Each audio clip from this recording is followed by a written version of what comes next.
En general, ¿ok? Parásitos también. Parásitos, hemos visto un módulo de parásitos donde ya conocemos que hay algunos que pueden generar diarreas. ¿Qué más?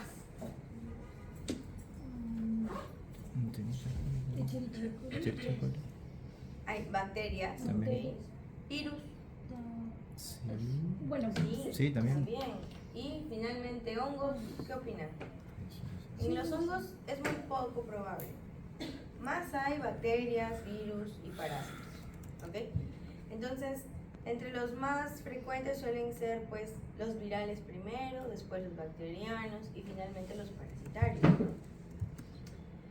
Y el día de hoy vamos a tratar de ver esos tres grupos grandes. A pesar de que ya hemos visto el módulo de parásito, lo vamos a volver a recordar, ¿ok? Entonces, tenemos una imagen acá. Normalmente todas las infecciones gastrointestinales ingresan ¿de qué manera? Vía oral. Vía oral, o sea, por alimentos, ¿verdad? Para todo esto de acá lo vamos a ver al final, si tenemos más tiempito. Pero el día de hoy vamos a tratar de ver todas las fases, fase preanalítica, analítica y posanalítica para cada una de las infecciones. Entonces vamos a tener infecciones virales, bacterianas y parasitarias y en cada una vamos a tratar de ver estas tres fases importantes. Estas tres fases, ¿en qué constan, chicos? Fase preanalítica.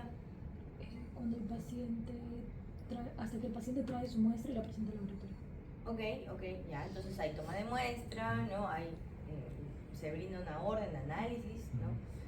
Toma la muestra y luego lo transportas, ¿no? Hacia el laboratorio. Llega al laboratorio y empieza la fase Analítica. analítica.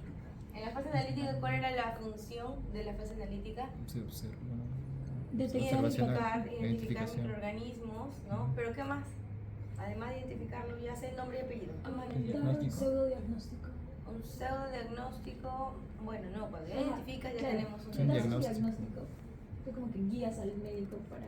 Ya, un diagnóstico. Pero eso es todo. A ustedes solo les interesa saber nombre y apellido. Identificar el ¿El qué? El antibiograma. Eso, utilizar un antibiograma. Aquí lo que me interesa no solamente saber el nombre y apellido, sino también saber hacia qué es sensible y hacia qué es resistente el patógeno, ¿no? ¿Se me escucha hasta allá, chicos? ¿Sí? Entonces, hoy día, como les menciono, vamos a ver los principales virus, las principales bacterias y los principales parásitos que llegan a generar este tipo de infecciones gastrointestinales. ¿Ok? En el caso de estas infecciones gastrointestinales, se asocian mucho incluso a algunas estaciones del año. Sí. Nosotros tenemos, por ejemplo, verano, invierno, otoño y todo eso, ¿no? En el caso de las infecciones bacterianas, ¿en qué estaciones creen ustedes que se dé más probabilidad de infección bacteriana? En invierno. En invierno, ok. Por allá, chicas, bacteriana. Verano, ok, verano. Por acá dicen invierno, por acá dicen verano. Por allá. Invierno, yo también creo. Sergio, ¿no? Invierno. ¿Y por allá? Primavera. Invierno, ok. Los que mencionan invierno, ¿cuál ha sido el fundamento? Temperatura. ¿Y las bacterias les encanta el frío? No, el calor. Son como ustedes, pues, les gusta el calorcito, ¿no? Entonces, Verano, ¿cuándo van a empezar a crecer rápidamente? Cuando la temperatura sea un poco más alta, ¿no? ¿En qué fechas tenemos temperaturas más altas? En verano. Por lo tanto, las infecciones bacterianas se van a asociar mucho a lo que viene a ser pues una estación verano, no sé, pues digamos que también, más que nada verano, ¿no? Por acá debe decirlo en algún lado. Creo que el siguiente, ahí está, ¿no? Primavera, verano, ¿ok? Mientras que en otoño, invierno, normalmente llegamos a tener más prevalencia de virus, ¿ok? Entonces, en estas fechas hay personas que llegan a tener síntomas, ¿no?, de infección gastrointestinal y suelen llegar a ser virales, ¿correcto? Entonces, eso con respecto a una distribución, básicamente, ¿no? También tenemos que los microorganismos pueden llegar a estar más presentes en cierto grupo de personas. Obviamente los niños, ¿no? Pero también adultos mayores. E incluso se menciona de que los agentes etiológicos suelen llegar a variar dependiendo de si tú eres joven, de si tú eres niño o de si tú eres ya adulto mayor. ¿Ok? Por ejemplo, de niñitos a nosotros nos genera mucho más sintomatología, por ejemplo, una E. coli.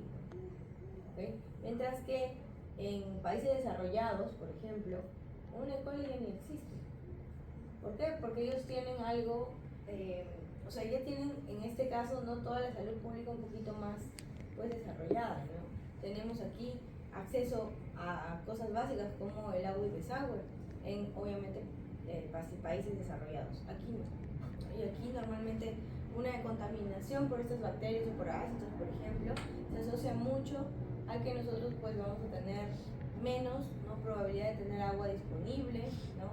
Hay zonas en donde ni siquiera tienen agua y esto obviamente lleva o conlleva a una infección, ¿no? Por el mismo hecho de que no tenemos higiene adecuada, ¿no? Entonces, por acá también se menciona, ¿no?, de que de hecho entre los microorganismos que llegan a generar infecciones vamos a ir viendo que bacterias como tal, ¿ok?, el nombre que se les da normalmente a estas bacterias suelen ser enterobacterias, ¿ok?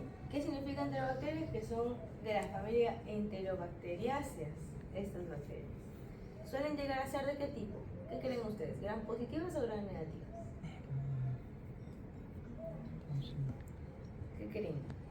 Vamos recordando qué es lo que puede dañar a un sistema digestivo, ¿ok? ¿Cuál es la bacteria que se acuerdan más generando diarreas? E. coli, muy bien. Entonces, recuerden cómo era E. coli, ¿gram positivo o gram negativo? Negativo. Por eso es de que las enterobacterias, donde también pertenece esta E. coli, ¿ok?, suelen llegar a ser gram negativas, ¿ya? Entonces, vamos a ir analizando un poquito los principales agentes etiológicos. Miren, diarreas acuosas, diarreas disentéricas. Acá hay dos situaciones importantes que hay que diferenciar, ¿no? Lo único que ustedes podrían llegar a consultar a su paciente quizás es, ¿tienen algún tipo de diarrea con moquitos y sangre o alguna diarrea simplemente líquida, ¿no? Entonces tu paciente te puede decir no, sí, hay moco, básicamente, ¿no? O solamente es acuosa. En ese caso, pues tenemos los diferentes tipos de diarreas. Nosotros lo consideramos acá como diarrea acuosa y diarrea disentérica. Y si se dan cuenta, hay microorganismos un poco distintos si es que se llega a presentar cada una de estas dos situaciones, ¿no? ¿Ok? Entonces, el paciente obviamente va a llegar con un síntoma de dolor abdominal, de haber evacuado por muchas veces al día, básicamente, ¿no? Y que obviamente puede llegar a presentar fiebre también, ¿ok? ¿Cuándo se considera que es una diarrea? ¿Alguien sabe? ¿Cuándo es considerado? Más de 15 veces. Ahí está. Más de 3. Más de Más de tres 3 posiciones, veces. muy bien, al Y, día, ¿no? y es más, o sea, hay un peso de 200 miligramos. Aquí puede haber varias cosas, por ejemplo, que cambie consistencia es una de ellas, ¿no? Si por ejemplo las heces son formadas y ahora ya no, y son líquidas o blandas, ¿no?, o muy blandas, entonces estamos hablando de que acá ha cambiado de consistencia y que puede considerarse una diarrea. También cuando hay más de 3 deposiciones al día, ¿no? Entonces, miren, si nosotros nos guiamos por estas dos situaciones, ¿no?, entonces diríamos que todas aquellas diarreas acuosas están generadas por estos tipos de microorganismos. Y si se dan cuenta acá, ¿no?, se diferencian incluso en si son niños, si son adultos o si son adultos mayores, ¿no? Por ejemplo, en el caso de los virus, a los niñitos normalmente llegan a generar más que nada los rotavirus, este tipo de infecciones. Y ustedes no van a encontrar virus, miren, que generen disenterías. Por lo tanto, cualquier tipo de diarrea acuosa que ustedes observen en algún paciente, ¿no?, tienen que pensar en un virus acuosa, nada más. Pero si llega un paciente niñito con disentería, descártela por completo, porque los virus solo generan una diarrea acuosa, ¿ok? Luego, en el caso de adultos, norovirus, rotavirus, y en adultos mayores el norovirus sobre todo, ¿no? En el caso de bacterias, aquí están todas las E. coli, pues, ¿ok? Hoy día en clase teórica ustedes van a conocer los 5 tipos de E. coli. No sé si ya lo habrán revisado en el PPT, más o menos. ¿No? 5 tipos de E. coli y no todas tienen la misma sintomatología. Hay algunos que tienen sintomatología diarreica pero disentérica y hay otras que solamente generan acuosa. Entonces, la mayoría de las E. coli ya generan esta diarrea acuosa, ¿correcto? Pero si se dan cuenta, en niños, sobre todo, está bien asociado con E. coli, ¿correcto? Pero cuando uno es adulto, este E. coli como que ya, como tu cuerpo se ha acostumbrado tanto a tener contacto con este patógeno, es menos probable que tengas la sintomatología. ¿Y qué es lo que llegamos a tener en este tipo de infecciones? Miren, más que nada, salmonelas, así se llama la otra bacteria. ¿Ok? Otra más, Shigella, Campylobacter, Vibrio cholera, pero esto es muy poco probable. ¿Ok? Y Clostridium difficile. Clostridium, como lo vamos a ver quizás en su en su teoría. ¿Por allá ya vieron teoría? ¿Sí, Sergio? ¿Ya vieron teoría? ¿Han revisado qué es Clostridium por si acaso? ¿No? ¿Todavía? Ya. Clostridium difficile es un patógeno que vive en tu microbiota. Correcto. Entonces, ¿qué pasa si es que yo un día de esos genero disbiosis por un exceso de antibióticos? Se van todas las bacterias buenas que están conteniendo el crecimiento de ese Clostridium y el Clostridium empieza a incrementar. Al incrementar el número, ¿no? Y sobre todo, miren, en adultos mayores, porque en ellos justamente hay más infecciones, hay más relación con estos antibióticos, ¿no? Entonces empezamos a ver que el Clostridium incrementa en número y genera muchas veces colitis pseudomembranosa. ¿Ok? Entonces aquí, Clostridium difficile asociado siempre a una disbiosis. ¿Ok? ¿Qué más? Parasitarios, ¿no? Y creo que esto ya lo han visto ustedes en la parte del primer módulo, pero si se dan cuenta, miren, en niños menores de 5 años suelen ser Cryptosporidium, en adultos, Yardias, ¿no? Básicamente Yardias y Cryptosporidium suelen ser los dos más frecuentes, ¿ya? No sé si se acuerdan, pero en el caso de este tipo de parásitos, ¿no? Ustedes han visto Yardias intestinales generando sintomatologías como la mala absorción, ¿correcto? ¿Qué más? ¿Qué tipo de diarrea encontraron? Aparte de aposa, estatorrea, muy bien, ¿no? ¿Ok? Y de hecho, todos estos parásitos están asociados a una mala limpieza, básicamente, ¿no? No tener higiene o no tener acceso a agua y desagüe, todo eso. En el caso de las diarreas disentéricas, es decir, diarrea con sangre y moco, ¿verdad? Aquí vamos a tener que separar algunos patógenos que sí pueden llegar a generar estas diarreas. Como les mencioné, si es que hay diarrea disentérica, ¿yo puedo decir que es viral? No. No, ningún virus llega a generar una diarrea disentérica. Por lo tanto, siempre tengo que pensar en o bien una bacteria o bien un parásito. ¿Cuál es el parásito que normalmente llega a generar disentería? Entamoeba. Entamoeba, ¿no? Y ya lo hemos visto en el primer módulo. Entamoeba, en este caso histolítica, es el que llega a generar sí o sí una diarrea disentérica. Y se diferenciaba, ¿no?, de la Yardia, porque en este caso la sintomatología es diferente. Ahora, en el caso de bacterias, miren, tenemos otras situaciones, ¿no? Las disenterías se dan por microorganismos que logran ingresar a una célula, ¿no?, y dañarla, generar úlceras. Entonces hoy día vamos a conocer a Shigella, hoy día vamos a conocer a la salmonella, a E. coli enterohemorrágica, ¿okay?, y a todos los que ven acá en la parte de orina, ¿correcto? Nuevamente, miren, la disentería también puede ser causada por Clostridium difficile, ¿no?, que está asociado a una disbiosis, ¿correcto? Entonces, en el diagnóstico de infecciones gastrointestinales, como mencioné, ¿no?, puede llegar a generarse por distintas situaciones. Pero ustedes tienen a un paciente que llega con todos los síntomas de una infección gastrointestinal. ¿Qué cosa podrían llegar a solicitarle como primera opción? ¿Qué harían? ¿Qué es eso?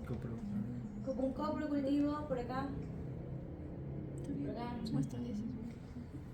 Ya, ok. Nada más le hacen al paciente. O sea, solamente le dicen, ¿sabes qué? Necesito una muestra y te vas a quedar ahí, pues, ¿no?, hasta que salgan los resultados. A ver, ustedes, cuando han tenido un episodio diarreico, ¿qué es lo que hacen? O sea, le preguntan Ajá, ya te preguntan qué cosa. o sea, lo que he ingerido.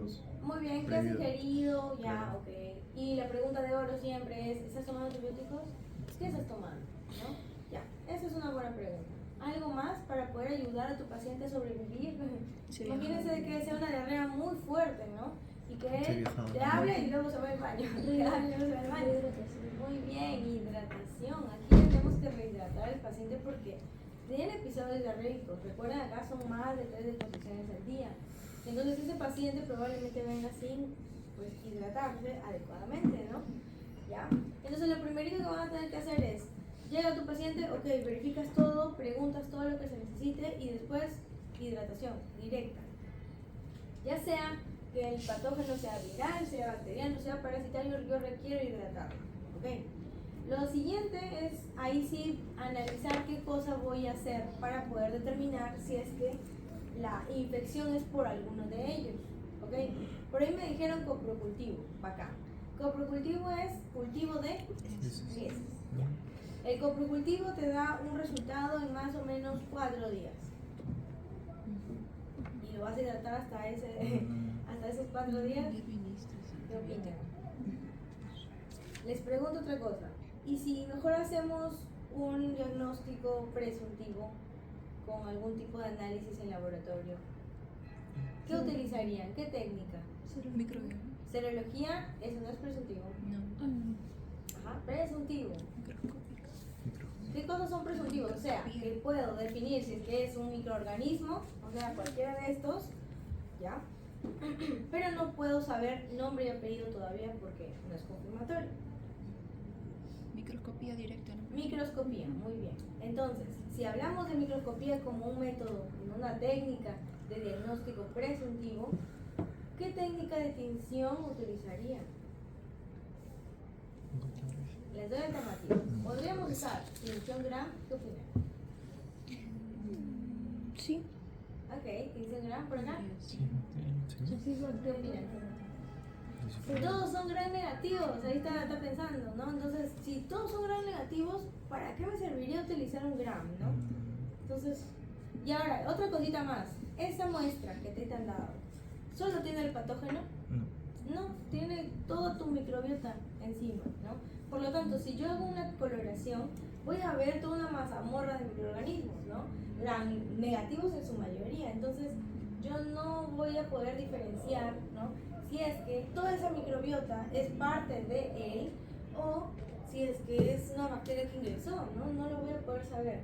Entonces, para poder llegar a un diagnóstico presuntivo en laboratorio, lo que se realiza normalmente es algo llamado reacción inflamatoria, ¿ok? ¿Qué es lo que voy a buscar con una reacción inflamatoria? Voy a buscar la inflamación que se genera a partir de una infección. Entonces, ¿qué células aparecen en una inflamación? Leucocitos, muy bien. Pero hay dos tipos de leucocitos y siempre lo hemos estado mencionando. ¿Qué tipo de leucocitos tenemos? Neutrófilos, los... Ajá, muy bien. Leucocitos, ¿no? Lo vamos a decir así, ¿no? Leucocitos.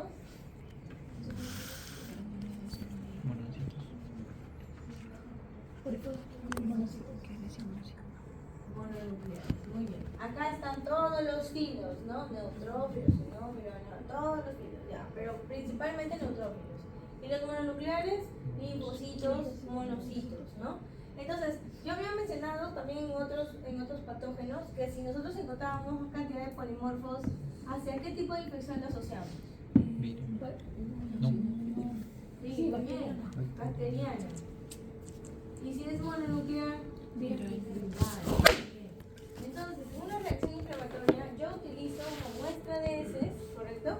Para poder lograr definir si es que hay más cantidad de polimorfos o más cantidad de mononucleares. Y de esta manera rápidamente puedo diferenciar si es virus o bacteria, ¿correcto?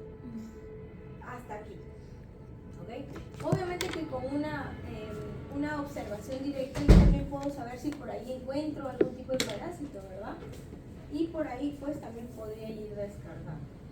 Entonces, aquí tenemos una imagen, no sé si se puede ver. ¿Sabías en qué casos podríamos encontrar leucocitos en las heces? Quédate, te cuento rapidito. La leucocitosis, o también llamado leucocitos o glóbulos blancos fecales en las muestras de heces, suele ser un signo de inflamación de la mucosa de los intestinos. Esto puede deberse a infecciones como la gastroenteritis bacteriana o a enfermedades como la enfermedad inflamatoria intestinal. La reacción inflamatoria sirve para detectar la presencia de leucocitos o glóbulos blancos en una muestra fecal. Este examen es especialmente útil para diferenciar entre una diarrea de origen inflamatorio causada por infecciones bacterianas y una de origen no inflamatorio como las diarreas virales o las causadas por toxinas. Imagínalo así. Tu sistema inmunitario envía glóbulos blancos para combatir a los invasores. Estos migran hacia el sitio de la inflamación como parte de la respuesta inmunitaria del cuerpo. Este análisis microscópico se hace mediante el uso de colorantes específicos, como el azul de metileno, o la tinción de Gram, Lugol, hasta incluso Wright, con las cuales resaltan los leucocitos presentes en la muestra. La interpretación de los resultados es positivo. Se observa la presencia de leucocitos fecales, la cual es indicativa de una respuesta inflamatoria en el intestino, lo que podría deberse a infecciones bacterianas, como Salmonella, Shigella, Campylobacter, colitis pseudomembranosa, causada por Clostridium difficile, o enfermedades inflamatorias intestinales, como la colitis ulcerosa o la enfermedad de Crohn. Cuando es negativo, la ausencia de leucocitos sugiere que la diarrea o la afección gastrointestinal probablemente sea de origen no inflamatorio, como infecciones virales, intoxicaciones alimentarias no bacterianas o parásitos. En el informe de laboratorio se puede reportar de manera más detallada, especificando la cantidad de leucocitos encontrados por campo microscópico. Por ejemplo, 1 hasta 5 leucocitos por campo, la reacción es leve. 5 hasta 20 leucocitos por campo, moderada. Más de 20 leucocitos por campo, severa. También las observaciones adicionales como presencia de moco o sangre. Estos hallazgos pueden añadirse en el reporte, ya que suelen acompañar a las infecciones bacterianas inflamatorias. Tipo de células. Es común que se especifique si se encontraron mayormente neutrófilos o predominio de polimorfonucleares, ya que su presencia indica inflamación aguda. Si hay linfocitos o eosinófilos, podría sugerir otro tipo de condiciones inflamatorias crónicas o parasitarias. Gracias por ver el video. Si te gustó, regálame un corazoncito, sígueme y comparte el conocimiento. Ok, con el cherry. Entonces, ¿no? Vamos a iniciar con lo que viene a ser con lo que viene a ser los virus gastrointestinales, ¿correcto? Entonces, hablando de la parte viral, como mencionaban ahí, ¿no? Normalmente nos llega a generar un reclutamiento de polimorfonucleares. Por lo tanto, no vamos a tener estos, ¿no? En la muestra de heces. ¿Qué tipos de virus son los más frecuentes? Tenemos, miren, rotavirus, norovirus, adenovirus, astrovirus, calicivirus, etc., ¿no? En el caso de los rotavirus y los norovirus, que suelen ser los más frecuentes, ¿no? Tenemos aquí que el rotavirus está más presente en niñitos, ¿ok? Especialmente el grupo A. Y el norovirus, en este caso, ¿no? Llega a ser una cepa bastante epidémica normalmente, ¿no? Entonces, suelen haber, por ejemplo, alimentos contaminados que de hecho pueden llegar a dispersar a este virus.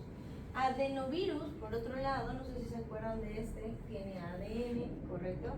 Principalmente tenemos diferentes tipos o serotipos, que son justamente los que más llegan a generar daño en niñitos sobre todo, ¿no? Y así vamos a ir teniendo información de cada uno de los virus.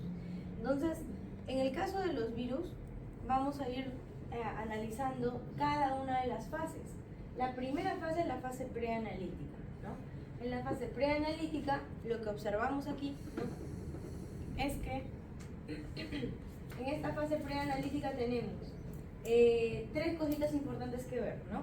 Ustedes saben de que inicia con una orden de análisis, pero obviamente esta orden de análisis requiere la colecta de la muestra, ¿no? Aquí la colecta de la muestra, o la muestra en este caso, ¿cuál sería?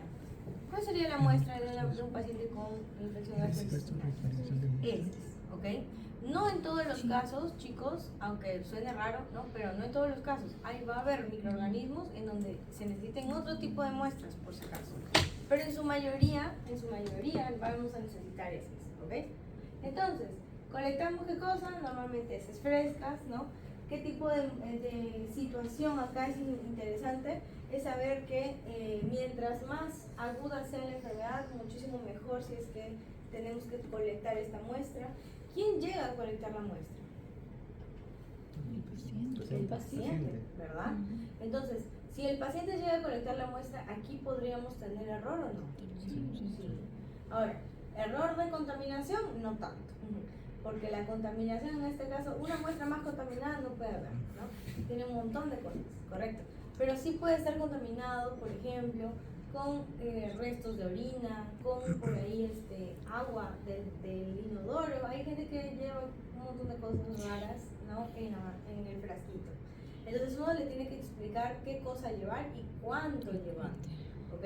¿Cuánta cantidad creen ustedes que es necesario? Es muy poquitito, ¿no? Claro, pero tú le das un frasco, te lo llena, tú le das un balde, te lo llena, ¿no? Y te lo trae. Entonces hay que tener cuidado con eso, ¿ya? Falta poquito todavía. Es solo un poquito. Y gráficamente hablando, pues es como un tipo de pepita como de aceituna más o menos, ¿no? ¿Ok? Entonces miren, preferible colectarlo en un recipiente estéril, si no es estéril, al menos que esté limpio, ¿no? Eligiendo, como mencionan ahí, si es que tuviésemos algún tipo de infección, ¿no? Pues acuosa, fácilmente, ¿no? Líquida, directo al frasquito. En el caso de los virus no va a haber como y sangre por si acaso, así que esto de acá no hay que tenerlo en cuenta para al menos la fase analítica viral, ¿no? Preanalítica, perdón. En el caso del transporte sí es necesario entender de que una vez que sacamos la muestra, el paciente tiene que saber que tiene que llegar rápidamente al laboratorio, ¿no? No esperar, no dejarlo ahí dando vueltas con tu frasquito hasta la noche y luego dejarlo recién, ¿no? ¿Ok? Entonces, ¿cuánto tiempo? Menos de 2 horas normalmente a temperatura ambiente. Y si es que por ahí no tienes el tiempo para llevarlo rápidamente, pues se refrigera, ¿ya? Se refrigera, no se congela, por si acaso. Si congelamos una muestra con microorganismos bacterianos, parasitarios, puede que los microorganismos se pierdan. ¿Por qué? Porque el cambio de temperatura tan brusca, con generar, por ejemplo, una congelación, hace que puedan llegar a morir, ¿ok? Entonces es preferible solo refrigerar. Y esto como máximo a 24 horas. Pero si llegamos a tratar de conservarlo, o sea, por más tiempo, miren, ¿no? 24, 48 horas o incluso a largo plazo, se necesita un medio básicamente acá, ¿ya? Hay muchos medios para poder colectar heces. Son como unos medios semisólidos. ¿Se acuerdan de este tipo de medios? Medios sólidos, medios líquidos. ¿Se acuerdan de esos medios? Ya. Semisólidos son a la mitad de eso. O sea, es como una gelatina que no se ha cojado bien, algo así, ¿ok? Entonces, ¿cómo se colecta? Se saca un poquito de la muestra y luego se ingresa a este medio que viene en un tubito. Y con esto yo ya lo puedo congelar o yo ya lo puedo guardar, ¿no? Y no va a pasarle nada a esa muestra, ¿ok? Entonces, lo que no debemos hacer es realizar algo así como una congelación, descongelación, congelación, descongelación, ¿ok? ¿Qué quiere decir esto? Que si yo congelo, ¿ok? Y luego lo saco para volverlo a llevar y me olvidé y de nuevo lo quiero volver a congelar, yo no puedo, ¿ok? Porque como les digo, los microorganismos pueden ser un poquito lábiles, ¿no? A estas temperaturas. Entonces, ¿qué vamos a realizar en una detección analítica, una fase analítica para virus? ¿Ustedes creen que me serviría hacer un coprocultivo? ¿No? ¿No? ¿Por allá chicos? ¿Coprocultivo? ¿Sí? ¿Me siguen? ¿Qué es un coprocultivo, chicos, por allá? Para ver más o menos que ya están acá.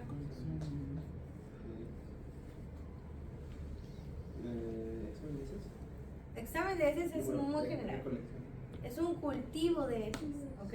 El cultivo de heces significa que yo voy a utilizar un agar aquí en laboratorio, ¿ok? Y voy a llegar a recuperar un patógeno. Entonces, ¿puedo realizar un cultivo de heces, un coprocultivo para virus? ¿Por qué no?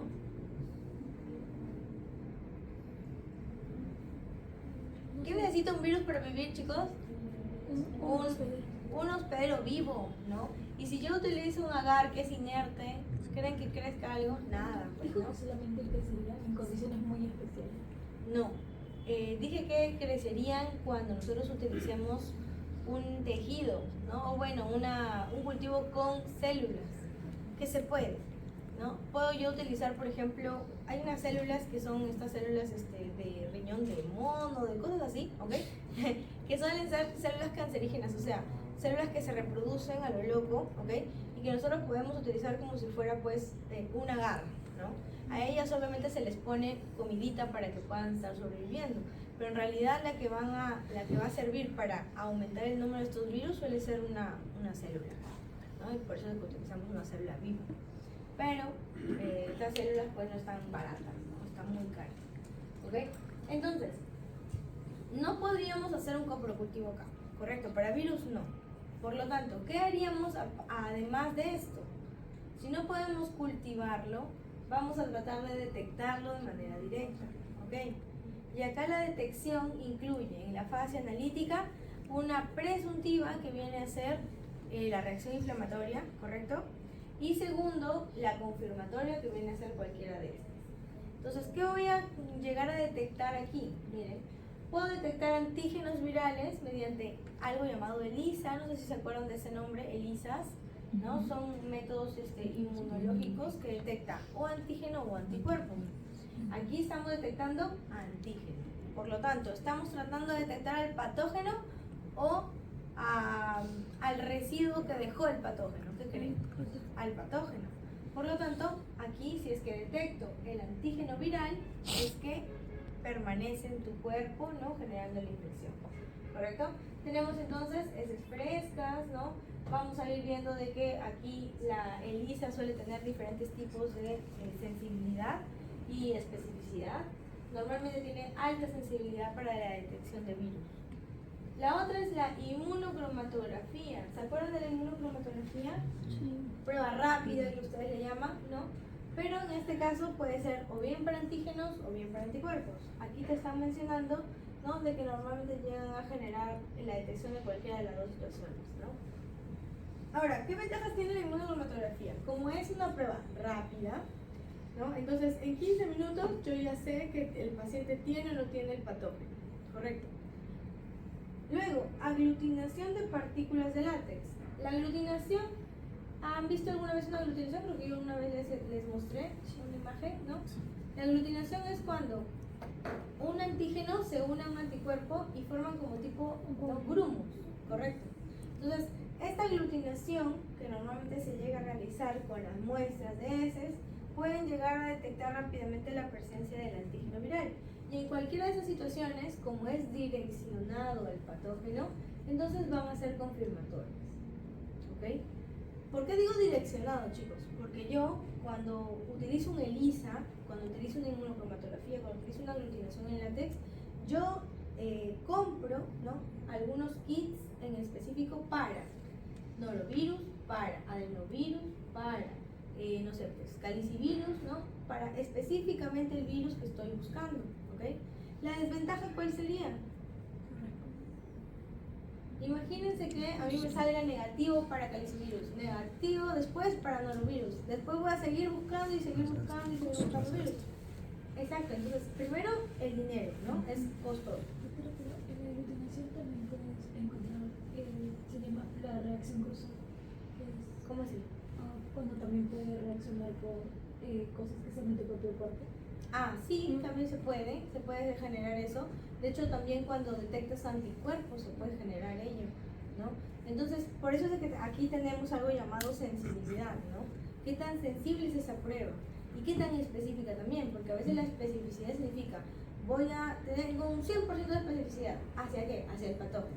Pero si yo tengo un 80%, significa que un 20% no llega a detectar el patógeno, sino otra cosa más, ¿no? Entonces aquí hay esos dos términos, sensibilidad y especificidad. ¿Ok? Entonces, acá la situación es, primero, ¿no? Si es que no llego a detectar el patógeno, en este ejemplo, por ejemplo, un rotavirus, ¿no? Entonces me sale negativo el rotavirus, ¿significa que ya no tiene virus? No, posiblemente tenga otros más, ¿ok? Por lo tanto, en la fase analítica también tenemos algo así como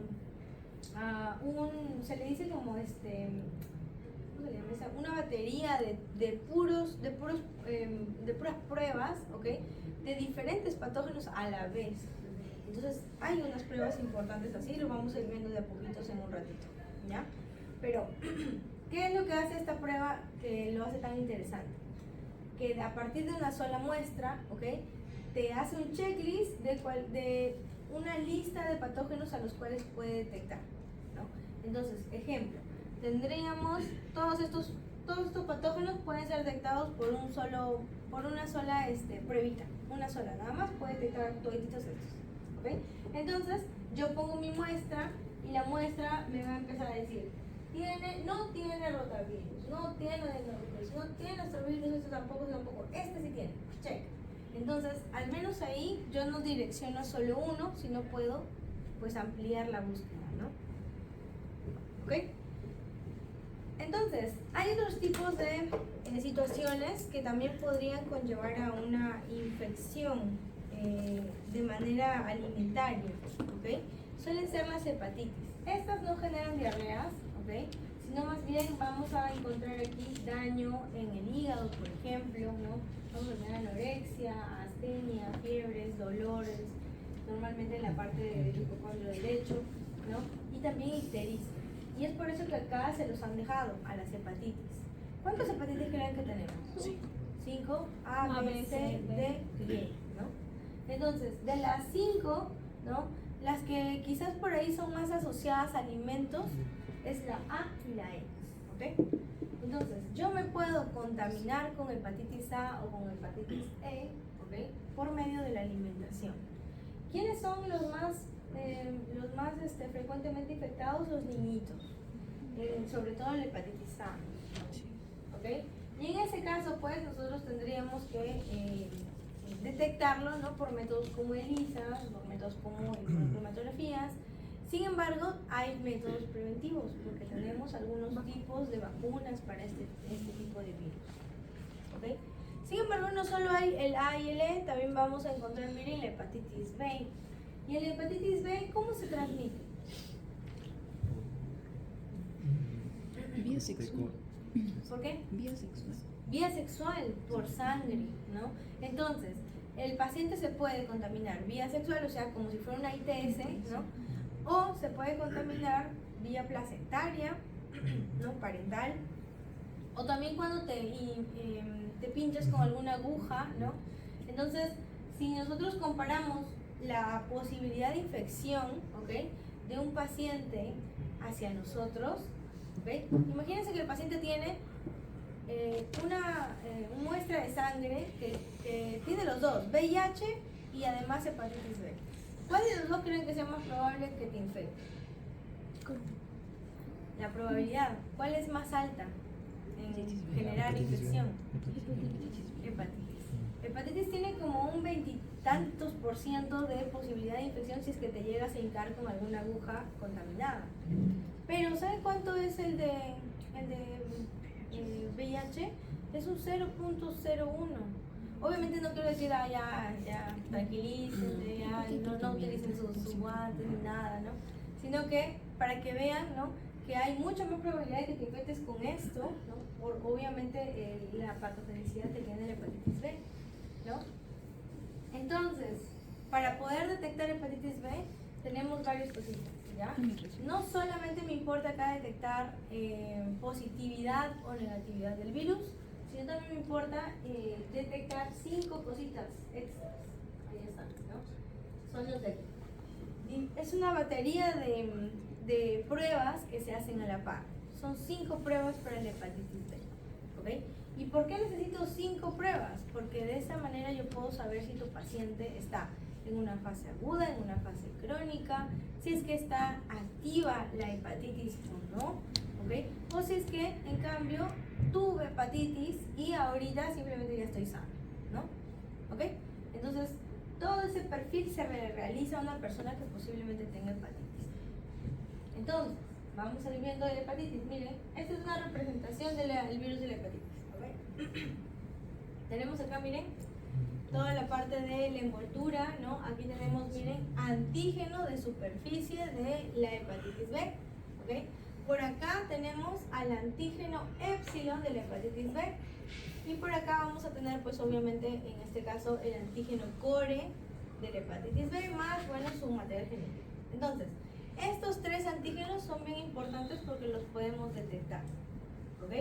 ¿A qué se asocia un antígeno de superficie del virus?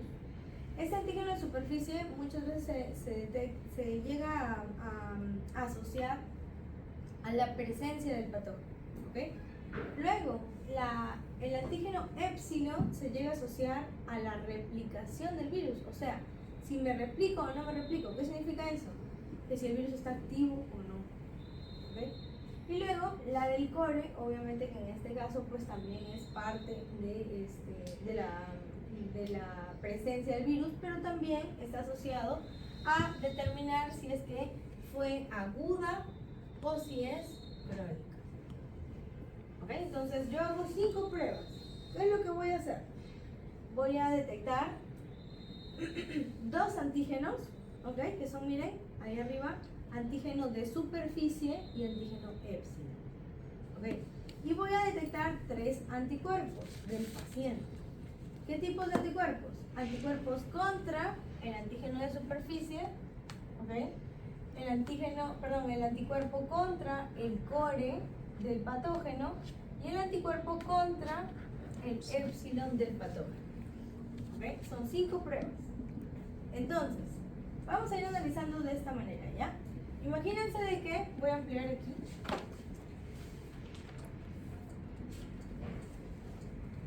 Imagínense que el patógeno está presente, ¿ok? Está presente en tu cuerpo. Entonces, si está presente, ¿el antígeno de superficie estaría positivo? Sí, ¿ok? Si el antígeno de superficie está positivo, significa que está presente. Correcto. Luego, si por otro lado, miren, ¿no?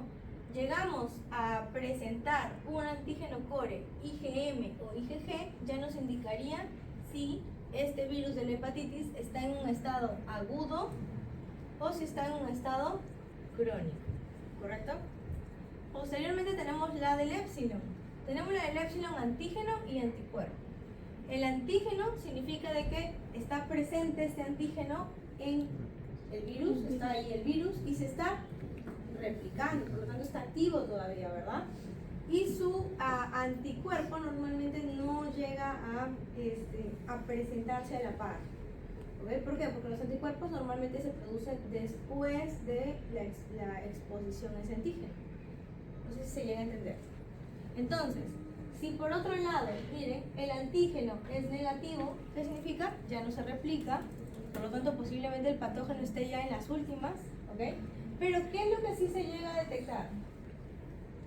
El anticuerpo, porque normalmente tus anticuerpos se producen un poquito más después, ¿no? De poder llegar a generarse la infección. No sé si se entiende esta partecita. ¿Ok? Entonces, ¿qué te pueden poner en el examen? Te pueden decir, el paciente tiene antígeno de superficie positivo, tiene anticuerpos del core, ¿no? IgGs. Y además te dicen que tiene antígenos épsilon positivos. ¿Qué tipo de hepatitis tiene el paciente?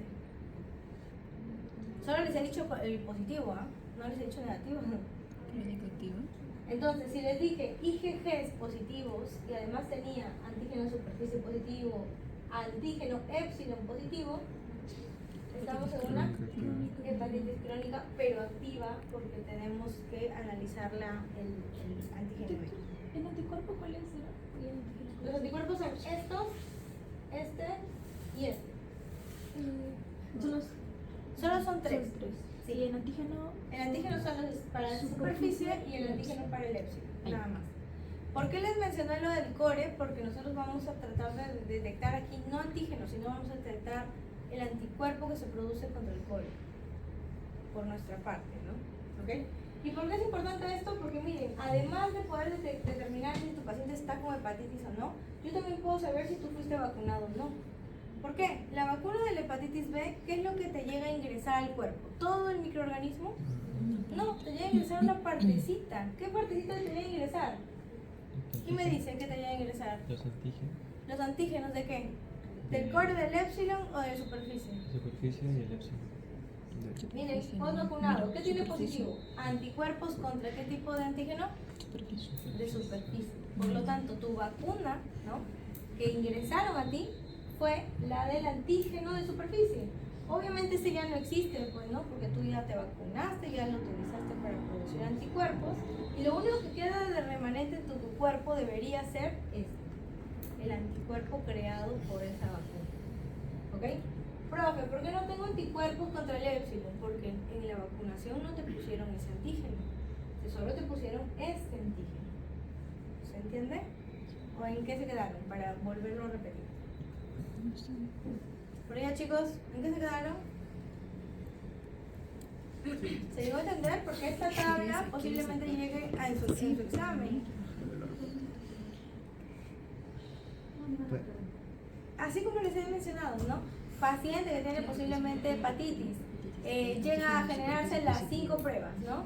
Entonces, entre las 5 pruebas sale antígeno de superficie para el hepatitis B positivo. O sea, te van a dar AGHBS positivo.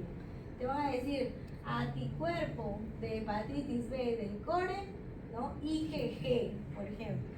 Luego te van a decir antígeno épsilon positivo.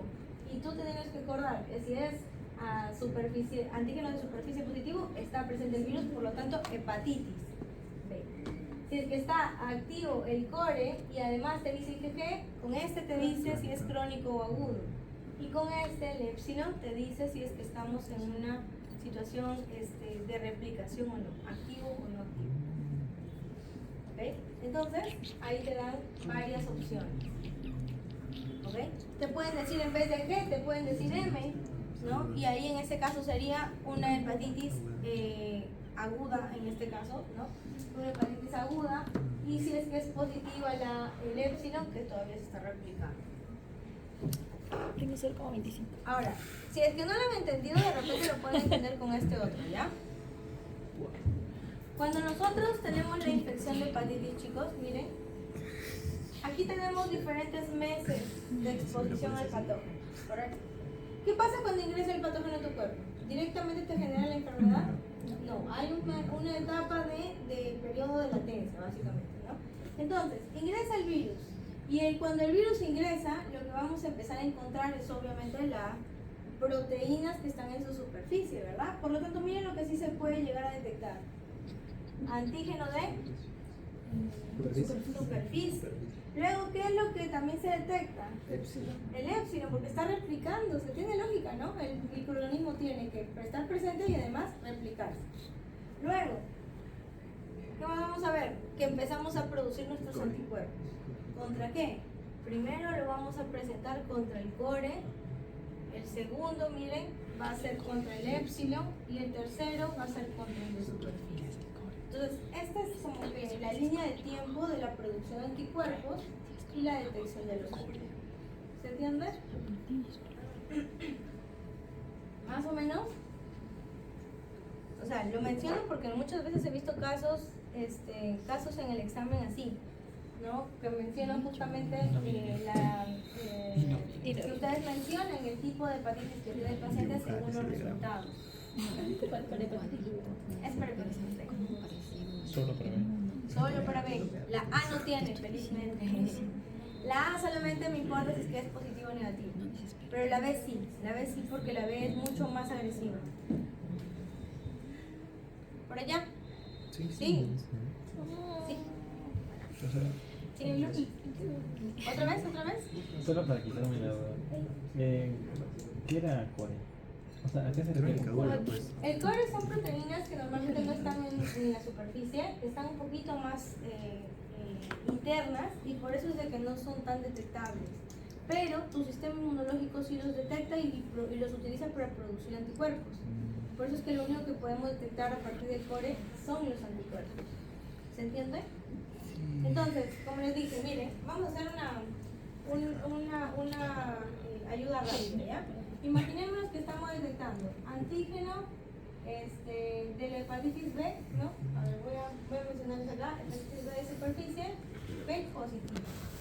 Luego tenemos anticuerpos de la hepatitis B para el core, vamos a ponerle M, ¿ok? Luego tenemos antígeno de hepatitis B épsilon positivo. ¿Qué cosa significa esto? ¿Qué tipo de... ¿Tiene hepatitis primero? Sí, la presencia. ¿Ok? Tiene hepatitis, entonces. ¿Por qué tiene hepatitis? Por la positivo. Por el de superficie. O sea, ¿Ok? que sí o no. ¿Qué más te dice? El tipo, ¿no? Si es Agudo. agudo. Y se está resultando. Y épsilon positivo, se replica. Por lo tanto, agudo activo, ¿verdad? Si yo en cambio hubiera encontrado esto, miren, vamos a borrar. Clase entera para jugar. Es cuestión de jugar con estos antígenos, pero en realidad ustedes lo que van a tener que hacer es la interpretación justo a esto. Esto es lo que ustedes van a hacer como médicos. La interpretación, ¿no? Entonces, imaginemos que salió así. Todo lo demás negativo. ¿Tiene hepatitis? Sí, hepatitis Sí, tiene hepatitis. Sí. Aguda Acá le pongo ese plan. y anticuerpo.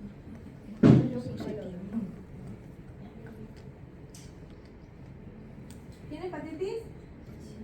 Periodo de ventana. ¿Cómo que no? ¿Cómo que no? Hepatitis. Inactiva. Crónica.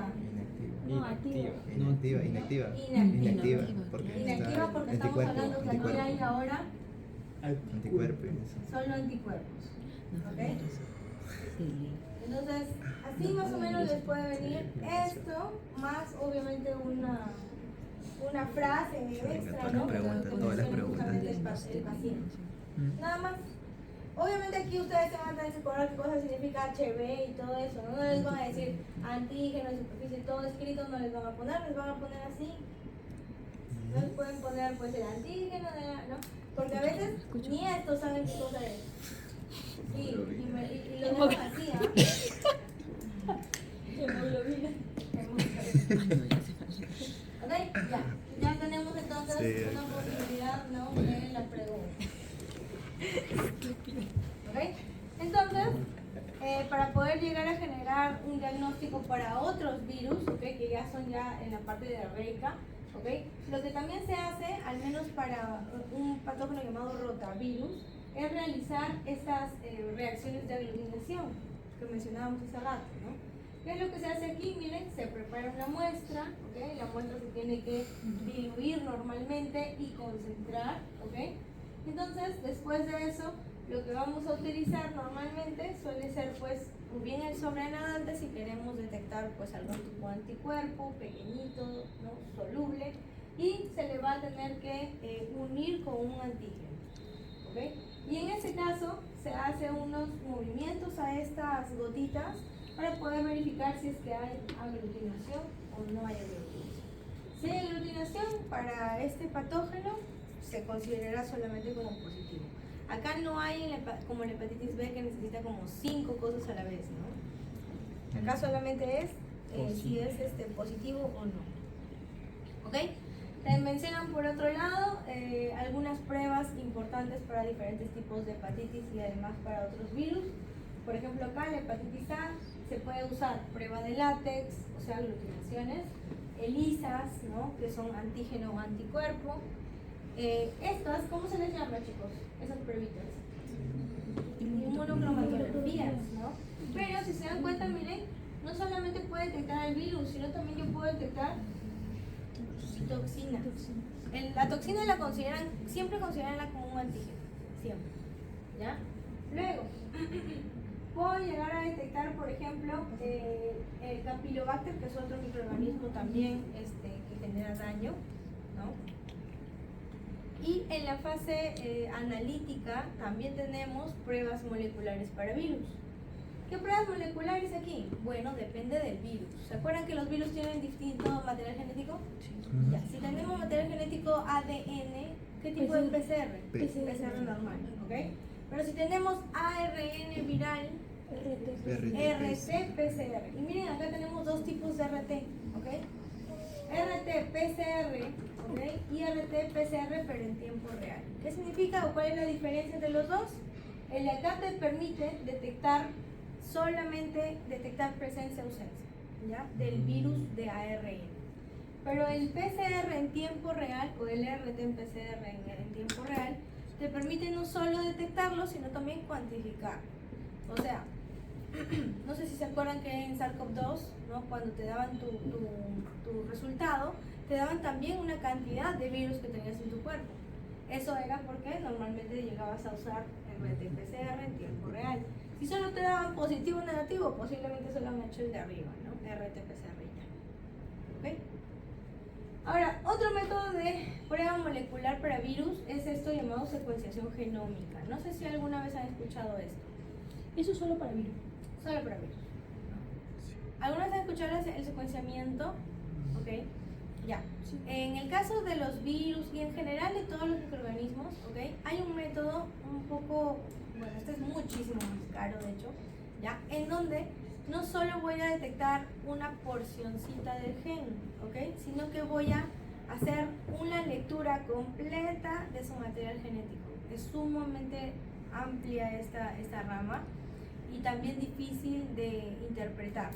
Sobre todo, ¿por qué? Porque como tenemos mucha cantidad de data, no sabemos si toda nos va a servir, ¿no? Entonces, ¿qué hacen con esa secuenciación genómica? Lo que me ayuda, o la ventaja que tiene es que sí o sí me va a permitir saber qué tipo de virus es, qué cepa es incluso, ¿no? Si es una cepa que ya anteriormente ha estado rondando el lugar o si es una nueva cepa quizás. Entonces todo eso lo puedo saber con una secuenciación. ¿Okay? Ya que tenemos el flujograma de cómo llegar a manejarlo de acuerdo al MINSA, ¿no? Se menciona acá una guía técnica para poder llegar a diagnosticar y tratar una gastroenteritis, ¿no? Entonces, acá te mencionan, ¿no? Si en la exploración física la persona tiene vómitos, tiene signo de deshidratación y todo eso, pues tiene que ir a el tópico que corresponda según su edad, ¿no? Y después de eso, tenemos que ir viendo si es que tolera o no tolera vía oral, ¿no? Una hidratación. Si tolera una hidratación, se le hidrata, se le maneja sintomáticamente y luego se averigua si es que este patógeno, bueno, que esta infección es por algún tipo de patógeno en específico. ¿Qué haces en la fase postanalítica, chicos? Con todo esto, con lo que yo les di, por ejemplo, ¿no? ¿Ustedes han interpretado o no han interpretado para saber qué cosa tenía el paciente? Sí, al menos ahí ya ustedes saben si es que el paciente tuvo una hepatitis o no la tuvo, o si incluso es vacunado o no vacunado. Entonces, ustedes van a tener que interpretar y también determinar qué cosa hacer con esa data,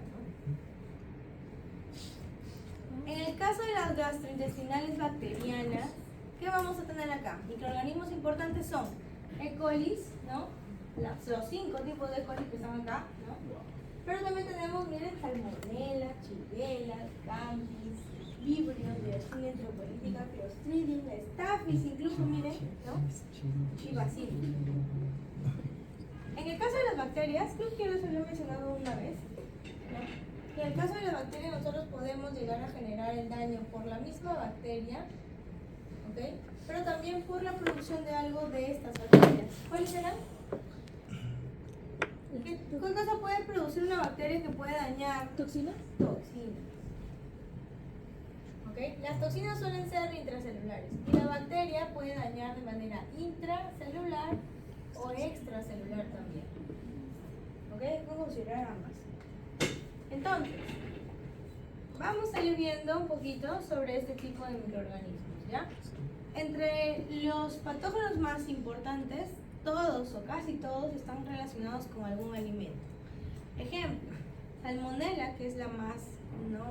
sonada, normalmente está asociada a productos cárnicos y también a huevo.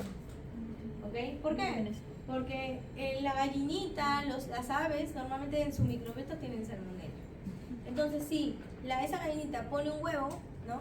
Y después, no sé si han visto que a veces llegan huevitos con, ¿no? pegaditos ahí un poquito a veces, pero te lo venden así, que puede ser, no en todos lados, ¿no? Si ustedes lo compran en Gon, en Saga, esos cerrados, esos no, pues obviamente, ¿no? Pero si es que no lo compran así, lo compran al por mayor, de hecho sí tienen algunas que otras contaminaciones.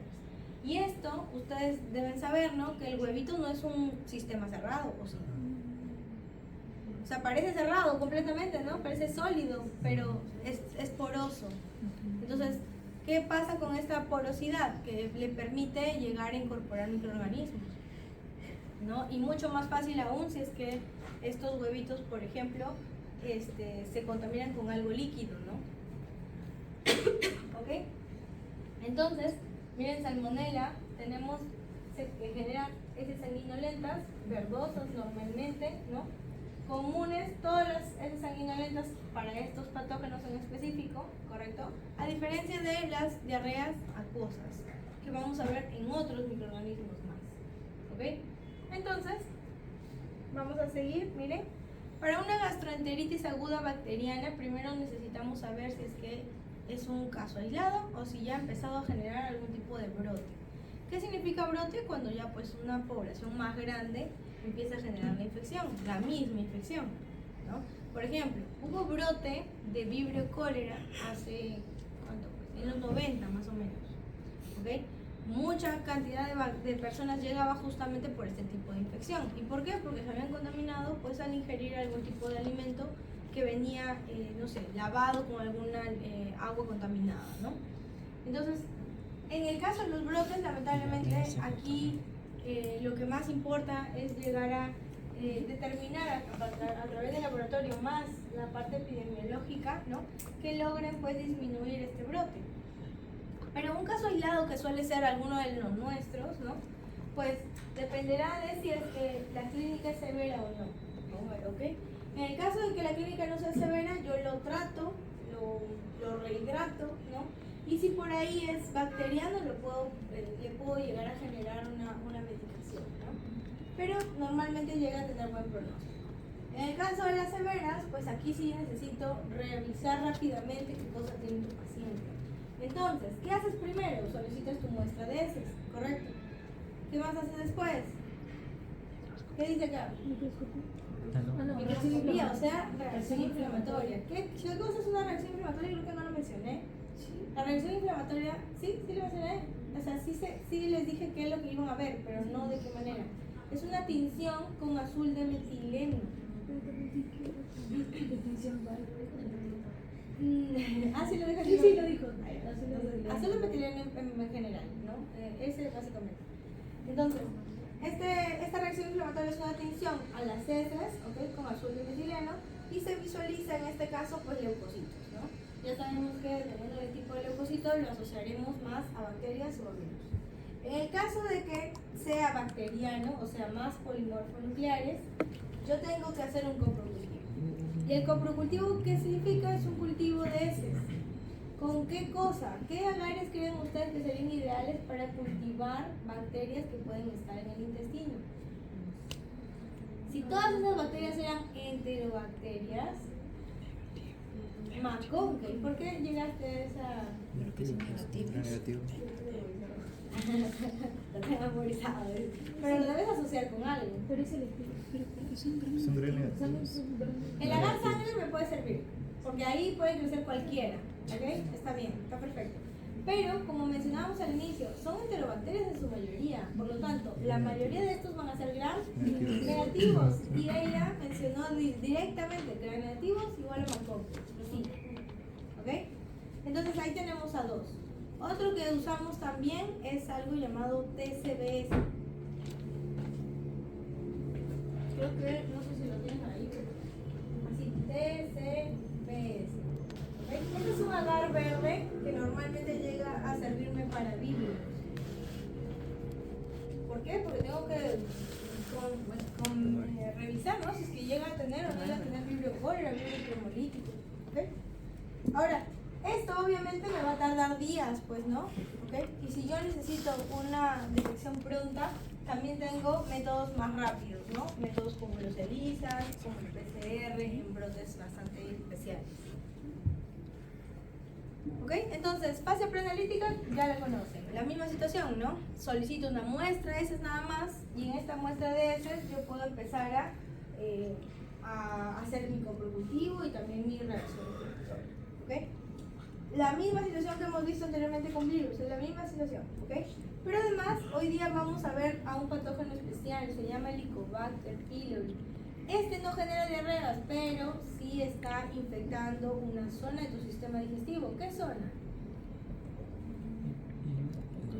¿En qué lado? ¿En qué lado creen ustedes que se quede el Helicobacter pylori?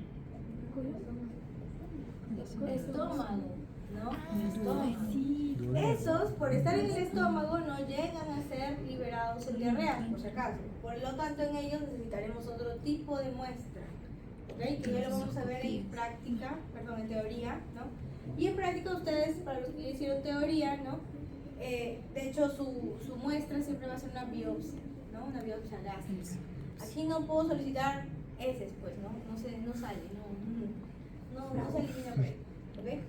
Y por otro lado, miren, hay algunas bacterias que generan bacteremias, primero, antes que generar una liberación por medio de las heces. Por ejemplo, tenemos a la Salmonella typhi. La tifoidea, la fiebre tifoidea, lo que hace primero es generarte fiebres. Por lo tanto, si está generándote fiebre, significa que está en tu sangre, ¿correcto?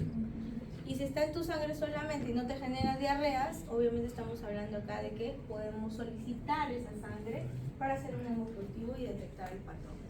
Vieron que les mencioné, no siempre vamos a poder solicitar la misma muestra, ¿no? Dependerá del patógeno. Entonces, transporte ya lo mencioné, ¿no? Conservación, la misma situación, como mencioné hace rato. Y en el caso de la fase analítica, para el caso de bacterias, acá sí tenemos que consultar, revisar bien, ¿no? De que primero tenemos que seleccionar el cultivo adecuado, ¿no? Acá el medio suele ser o un medio enriquecido o un medio diferencial y selectivo a la vez. Como por ejemplo, medio selectivo y diferencial a la vez era McConkie, por ejemplo, ¿ya? ¿Qué otro medio selectivo y diferencial? El TCBS también lo es. También tenemos otros más que son para Yersinia, si no me equivoco, ¿no? ¿Qué más? Allá. Después de llegar a detectar o a que crezca en un agar, chicos, ¿ok? Empezaron a pensar colonias, ¿ok? Esas colonias, yo todavía no me sé ni nombre ni apellido, por lo tanto, cada una de ellas va a pasar a generar bioquímicos, ¿ok?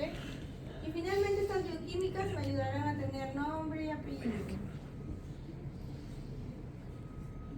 ¿Qué otra cosa más es importante acá? A veces también se necesita la serotipificación. ¿Qué significa serotipificar? En este caso es poder saber 3 antígenos importantes. En práctica, perdón, en teoría, chicos, ustedes debieron haber visto 3 antígenos de las enterobacterias. ¿Cuáles eran? Justo le había preguntado a la maestra si podíamos aprendernos, pero no era tan necesario. ¿Más tarde? O sea, para aprendernos justo para el examen. Pero ¿Cómo así? le pregunté si era necesario aprenderse el tipo. El tipo. Ay, ¿te dijeron que no? Bueno, que no era muy necesario. Es que los antígenos son importantes porque son para serotipificar. Ah, los serotipos justamente eso. ¿De cuáles son? Había números, eran 3. Eran 3, bacán, ya. Los 3 antígenos importantes, chicos, son el antígeno O, el antígeno H y el antígeno K. ¿Ven? El antígeno O es de somático. ¿Se acuerdan que creo que alguna vez les dije? Es para interbacterias, ¿no? Es para enterobacterias solamente, ¿no? El antígeno H viene a ser el antígeno flagelar. O sea que en su flagelito vamos a poder detectar ese antígeno. Y el antígeno K de cápsula, muy bien. O sea que aquellas bacterias que tengan cápsula también poseen este antígeno. Yo obviamente no les voy a decir, vamos, a ver, ¿cuál es el patógeno que tiene? O356, ¿no? H10, K, no sé qué, ¿no? Sino que hay una cepa en específico que sí es importante que la reconozcan, que es el de la E. coli, ¿ok? Hay una E. coli, miren ahí dice, ¿E. coli qué? A ver, ustedes me van a decir ¿cómo se lee eso? Somático. Antígeno somático 157, ¿no? ¿Y el antígeno qué cosa? Flagelar 7. ¿Tiene cápsula? No tiene cápsula, solo tiene flagelo y tiene, bueno, su lipopolisacárido, porque de ahí parte ese antígeno O. ¿Ok? Pero se lee O157H7, ¿ya? Ese es el E. coli, el E. coli más agresiva, ¿no? Es una E. coli O157H7. Y ustedes ya entienden qué cosa es la O y qué cosa es la H. Creo que lo que se refiere con mayor es especificar, o sea, qué serotipo es, los serotipos. O sea, aprendérselo como tal y o sea, en el examen va a preguntar los serotipos. Ah, ya, eso me estaba preguntando. Ajá. Solamente hay ese serotipo que creo que se los han hecho hincapié en No, clase. Hay en otros que han mencionado de ahí, ya es de enteromorágica, pero los demás como que... Solo había dos.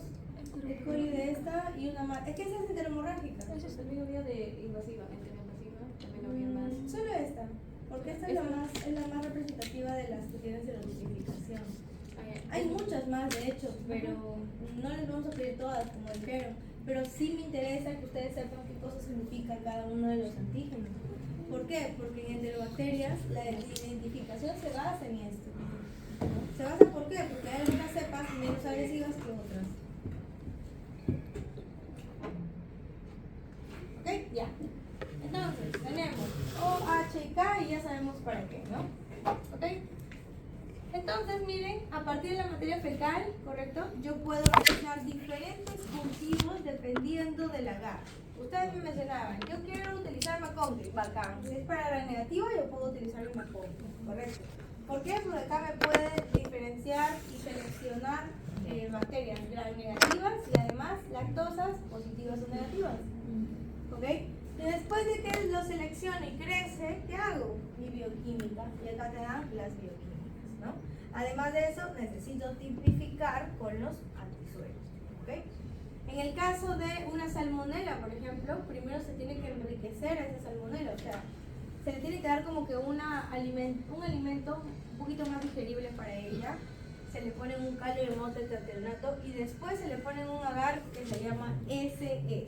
No sé si se acuerdan de ese agar que lo mostramos. ¿No se acuerdan? SS o XLD. SSD, salmonela y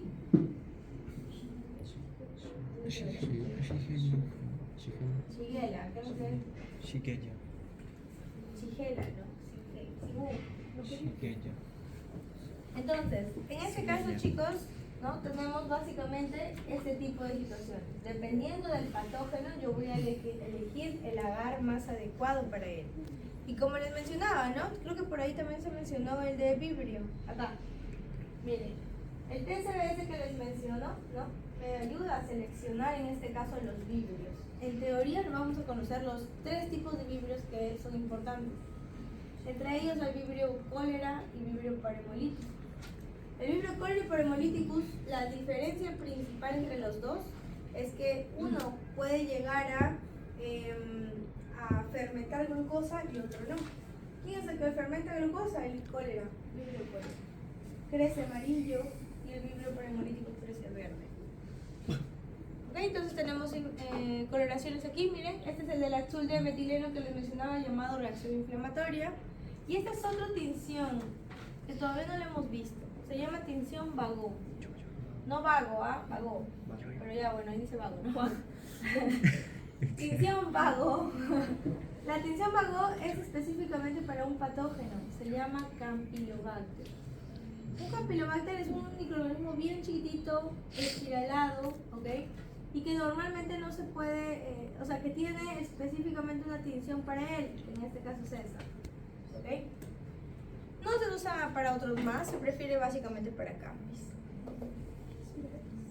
Y finalmente, las bioquímicas se pueden resumir en algunos otros métodos más rápidos, como los métodos de sistemas API. ¿Okay? Estos métodos de sistemas API es como hacer 1, 2, 3, 4, 5, 6, 7, 8, 30 bioquímicas en una sola tirita. La tirita es así chiquitita. Entonces tú pones a la bacteria en estos huequitos y esa bacteria va a consumir el producto que esté en cada uno de ellos y va a generar un viraje de color. Ese viraje indica que puede fermentarlo o no fermentarlo y al final nosotros empezamos a poner esto: negativo, positivo, negativo, positivo. ¿A qué? A glucosa, OLP, urea, TDA, etc. Y al final todos estos positivos se suman y al final vamos a tener un número que acá no se ve, pero ese número según un librito saca nombre y apellido de frente. Es como un código. ¿Ok? Finalmente, una vez que ustedes ya tengan todo eso y además el antibiograma, yo ya puedo pues darle un tratamiento, ¿no? ¿Ok? ¿Preguntas hasta acá, chicos? ¿No? Finalmente, y solo para recordar, porque esto no lo teníamos que ver el día de hoy, ¿no? Bueno, me faltaba el Helicobacter. El Helicobacter en este caso, chicos, como ya les mencioné y que vamos a ver en teoría, ¿no? Es un patógeno que no llega a generar diarreas, ¿ok? Por lo tanto, lo único que genera el daño es en el epitelio gástrico. ¿Qué tenemos que hacer aquí? Hay varios métodos de detección. Un método y el más invasivo es el biopsia, de hecho, ¿no? Ah, ese igual estándar. ¿Ah? Ese igual Es el gol estándar. Pero hay personas que no les gusta hacer biopsias, pues, ¿no? Entonces en ellos hay otro método menos invasivo. ¿Cuál es, chicas? El test del aliento. Muy bien. Ah, sí. Como Aquí, manzana. ¿no? ¿En qué consta el test del aliento? Te dan una capsulita que tú te la tienes que tomar.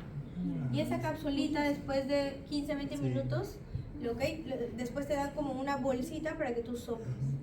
¿Qué pasa? Que en la capsulita viene urea unida a un carbono marcado. ¿Ok?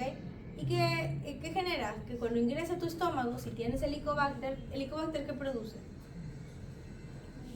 Ureasa.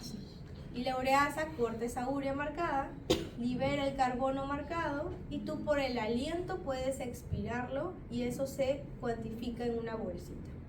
Esa bolsita vira de color y bueno, te indica si es que es positivo o no. Obviamente te saca del apuro, ¿no? Pero no es que sea 100% fiable, ¿no?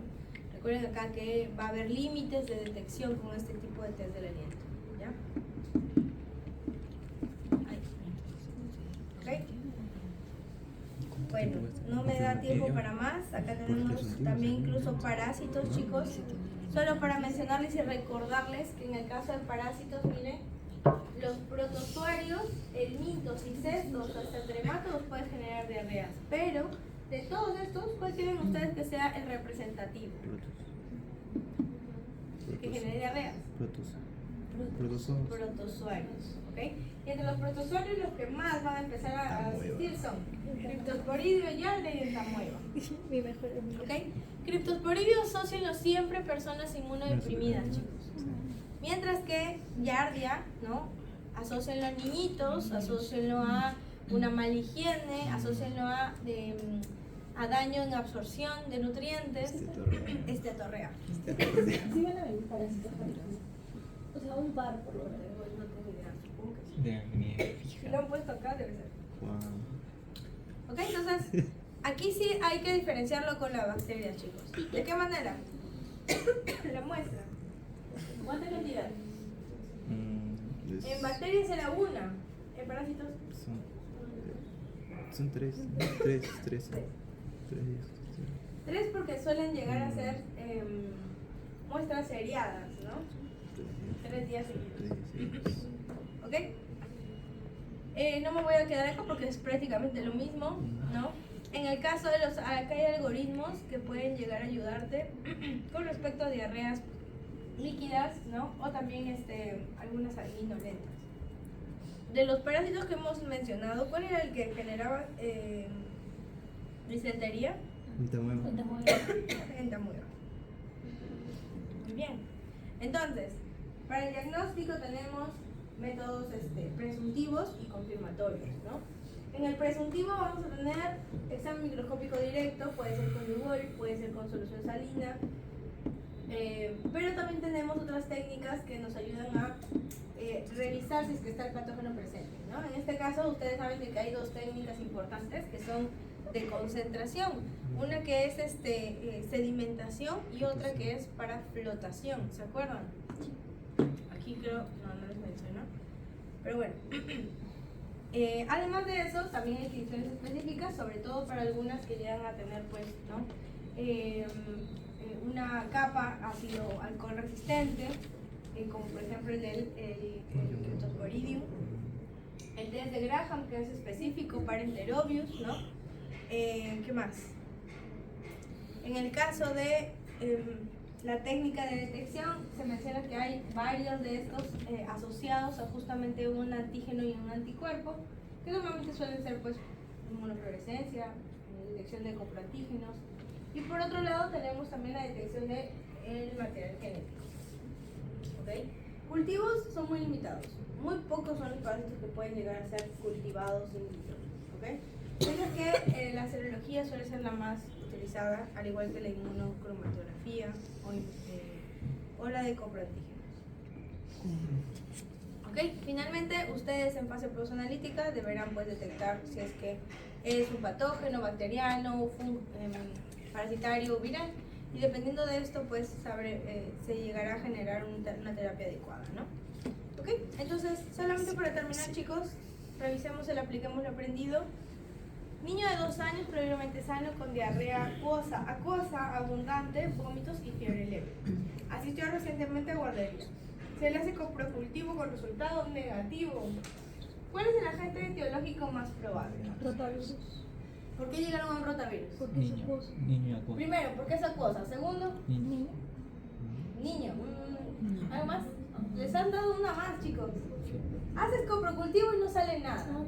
Entonces, bacteria no es, ¿no? Por lo tanto, sí, me puede llegar a servir el rotavirus. ¿Qué muestra debe recolectarse y en qué momento? Heces frescas durante fase aguda. ¿Qué prueba rápida es útil en el diagnóstico? ¿Cómo que coprocultivo? Aglutinación de látex. Aglutinación de látex. Aglutinación de látex. Aglutinación en látex para antígeno viral. Tinciones en Nielsen es para ácido alcohólico. Gram, bacterias. Coprocultivo, bacterias. Entonces, solo lo único que queda es la aglutinación en látex. ¿Cuál es la principal medida preventiva en la comunidad? Para el caso de este tipo de rotavirus, hay vacunas, por si acaso. Por lo tanto, es la B. Varón de 28 años regresa a la zona rural de la selva y presenta diarrea con moco y sangre, fiebre y tenesmo. Por lo tanto, ¿a quién elimino? De los 3 tipos de patógenos, a los virus. Elimino los virus. Me quedo con bacterias o parásitos. Muy bien. ¿Qué agente es más probable? Shigella, ¿no? Sí, Shigella. Muy bien. ¿Qué muestra debe recolectarse? Como estamos en lejos, miren, está en la selva encima. Ese es Comedio, Gary Blair, que normalmente es la que yo les mencionaba, que permitía el transporte, ¿no? Y lo llegaba a cuidar bien al patógeno. ¿Qué técnica permite diagnóstico presuntivo rápido? Coloración con azul de metileno. Coloración con azul de metileno. Dice presuntivo, pero eso lean bien, ¿ok? Presuntivo rápido. Gracias. Ya iban a decir inmunofluorescencia, seguro. Ya, mujer de 40 años con dispepsia, dolor epigástrico, postprandial y antecedentes de gastritis crónica. ¿Qué agente se sospecha?